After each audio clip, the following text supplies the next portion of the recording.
இதுல ஏதோ பெருமையா பேசுறார் முதலமைச்சர். தமிழ்நாட்டில் இந்தியாவிலேயே முதன்மையா வழங்கி இருக்குது. எதுல? கடன் வாங்குவதிலே முதலிடம். நாம சொல்லல.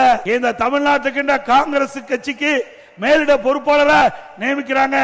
அது மட்டும் இல்ல, இன்னொரு சொல்றார், காங்கிரஸ் கட்சி சேர்ந்த உயர்ந்த பதவிகளுக்கு சொல்றார், தமிழகத்திலே கடன் நிலை உயர்ந்து விட்டது சொல்றார்.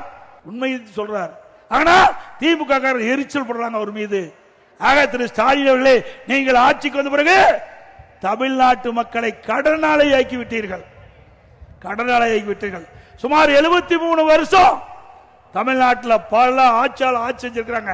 முதல்ல காங்கிரஸ், திமுக, அண்ணா திமுக, திமுக, அண்ணா திமுக, அண்ணா திமுக, திமுக மாறி மாறி 73 ஆண்டு காலம் 2021 வரை ஆட்சி செய்தல கிட்டத்தட்ட 5,18,000 கோடி தமிழ்நாட்டுடைய கடன். இன்றைய தினம் 5 ஆண்டுல திமுக ஆட்சி நிறைவேற்ற பொழுது 5,5 லட்சம் கோடி கடன் ஆக போகுது. 5 ஆண்டுல 5 லட்சம் கோடி. எல்லாம் கடன்காரன் ஆகிட்டாங்க. ஏதோ நீங்க வர்றீங்க, நான் பேசுறேன், வேடிக்கை பார்க்காதீங்க. கடனை நீங்க தான் கட்ட வேணும். தமிழ்நாட்டு மக்கள் தான் கடனை கட்ட வேணும். எப்படி கடனை கட்ட வேணும்? வரி போட்டு கடனை கட்டுவோம். வரி போடுவாங்க. அந்த வரி நம்ம தலைமையில் தான் வந்து விழுவோம். நம்ம தலையில் தான் வந்து விழுவோம்.